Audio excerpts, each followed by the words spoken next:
क्या आपने कभी किसी लोहे में इतना जंग लगा हुआ देखा है कि वो लकड़ी की तरह दिखने लगे? और क्या आपको पता है कि टिकटॉक, पबजी, ये सब एप्स जो बैन होते हैं और जो इतने एप्स बैन हो रहे हैं वो क्यों होते हैं एग्जैक्टली? मतलब बहुत सारे ऐप चाइनीज होते हैं वो तो ठीक है, पर एग्जैक्ट एकदम साफ रीजन क्या है बैन होने का? Non stop random amazing facts को एक्सपीरियंस करने के लिए तैयार हो जाओ। फैक्ट नंबर 18, रेडिट में पोस्ट इस इमेज को देखो। ये समुद्र के किनारे का एक जो प्रोटेक्शन के लिए लगा रहता है उसका इमेज है, एक जो घेरा बना रहता है। और क्या है कि समुद्र के लहरों में जो नमक होता है, सी सॉल्ट, उससे उस सी सॉल्ट से ये बहुत रस्टेड हो गया, इसमें जंग लग गया है। और इस लोहे पे इतना जंग है, आप देख सकते हो कि ये ऐसा लगता है कि लकड़ी का बना हुआ है। That's really amazing. ये असल में रस्ट यानी जंग का परत है, ये असल में लोहे का है। फैक्ट नंबर 17, एक टाइप का उल्लू होता है, आउल, एक बहुत ही यूनिक टाइप का आउल जो कि बाकी नॉर्मल उल्लुओं से अलग होता है। इसे कहते हैं ब्लैक बार्न आउल। ये बहुत ही ज्यादा रेयर होता है और इसका जो डिजाइन होता है ये बिल्कुल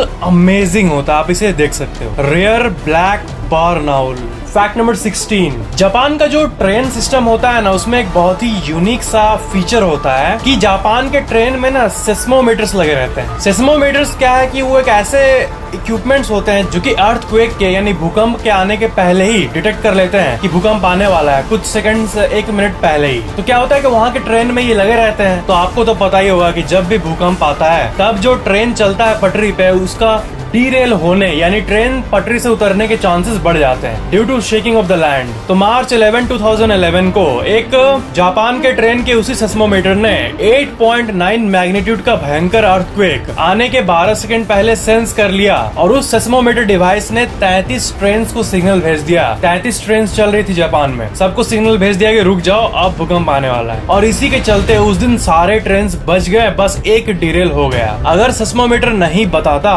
तब बहुत सारे ट्रेन डीरेल हो जाते हैं। ट्रेन में सफर करते वक्त अगर भूकंप आ जाए ना, इससे बड़ा नाइटमेयर और कुछ नहीं हो सकता, क्योंकि बहुत ज्यादा चांसेस बढ़ जाता है कि वो डीरेल हो जाएगा।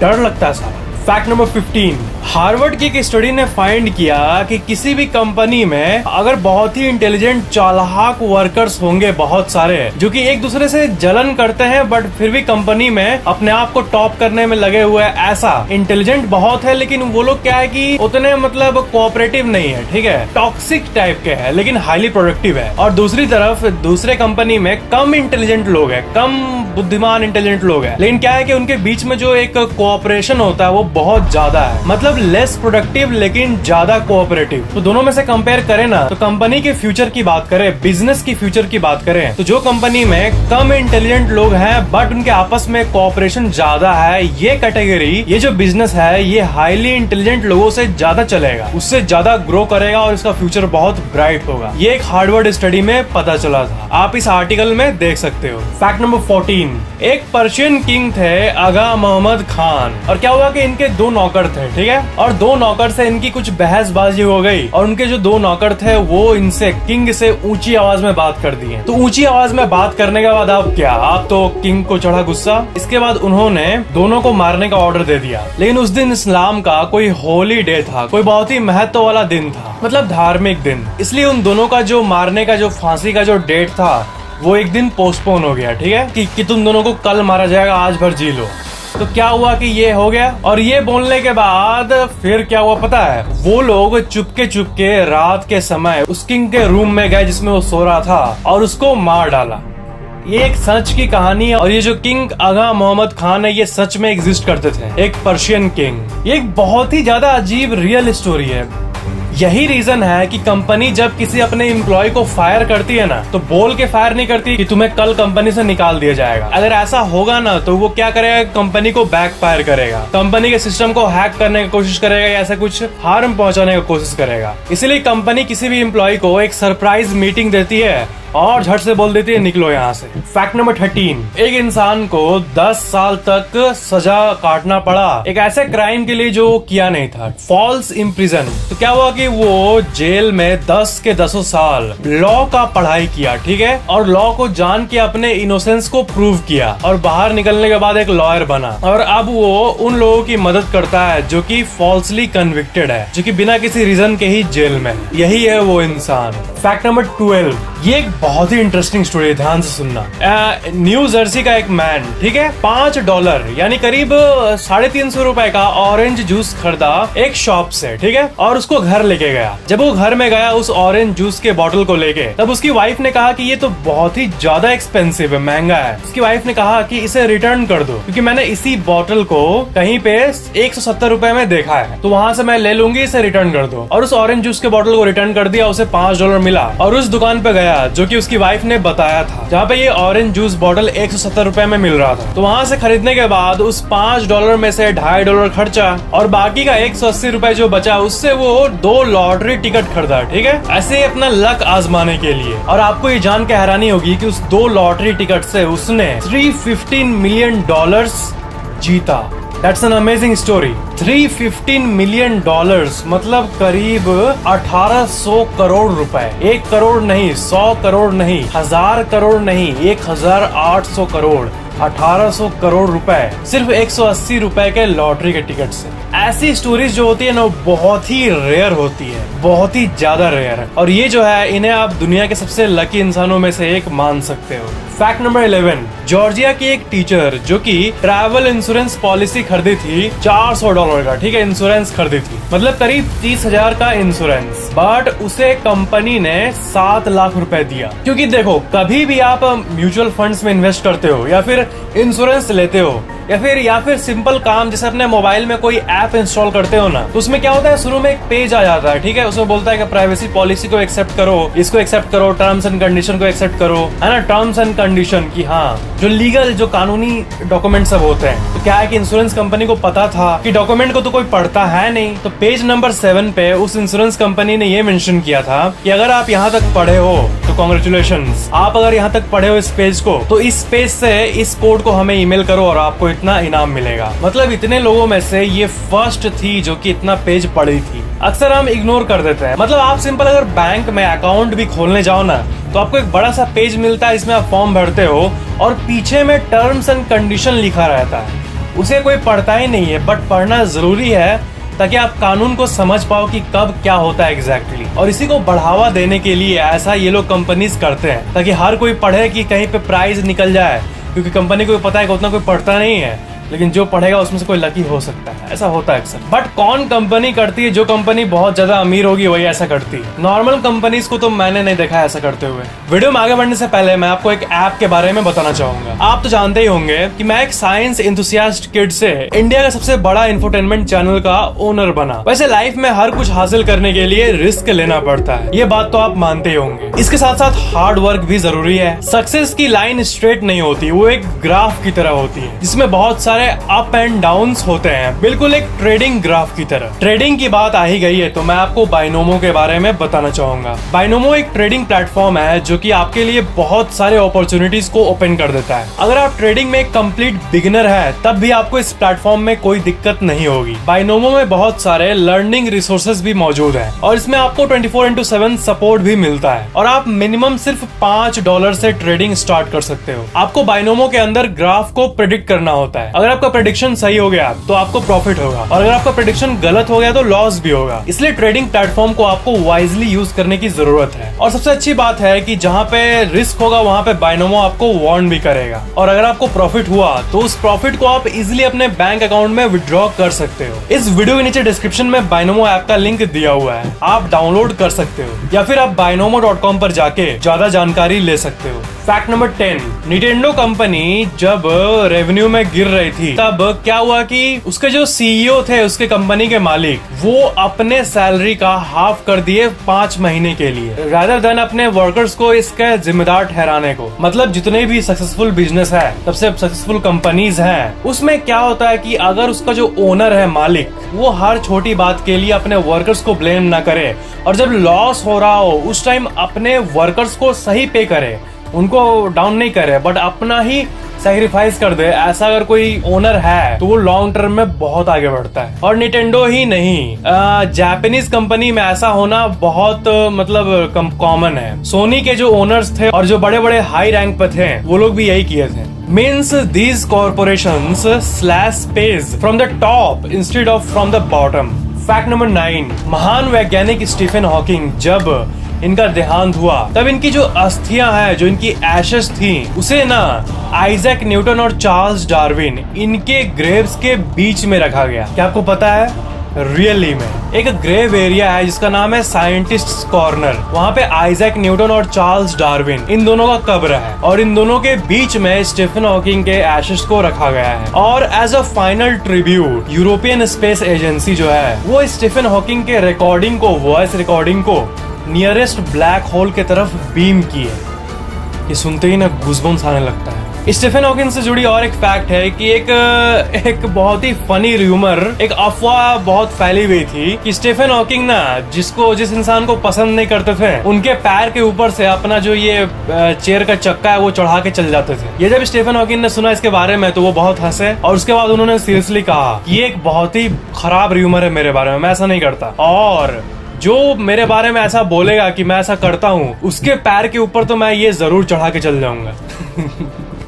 Fact number 8, fast and furious Tokyo drift जो मूवी थी उसमें क्या है कि एक फिल्म के एक सीन को जो शूटिंग करने का परमिशन था ना रोड पे, वो उस फिल्म के डायरेक्टर को नहीं मिला। तो क्या हुआ कि फिर भी उसके डायरेक्टर ने उस सीन को वहीं पे शूट किया और बाद में पुलिस आई। तो क्या हुआ कि शूट करने के बाद उन्होंने एक इंसान को हायर किया और हायर करने के बाद उस इंसान ने पुलिस को ये बताया कि मैं हूँ डायरेक्टर, और वो एक रात जेल में बिताया। मतलब इस काम के लिए भी एक इंसान को हायर किया गया और वो डायरेक्टर और उसकी टीम मस्त शूट करके अपना एडिट कर रही है। फैक्ट नंबर 7, टाइटैनिक जो ये मूवी थी ये फर्स्ट मूवी थी जिसमें जो दो एक्टर थे, ये दोनों मतलब यंग और ओल्ड, ये दोनों को ही ऑस्कर के लिए नॉमिनेट किया गया था for portraying the same character. Means Titanic was the first film to have two people nominated for an Oscar for portraying the same character. Fact number 6, Polish environmental charity जो थी वो क्या की थी कि एक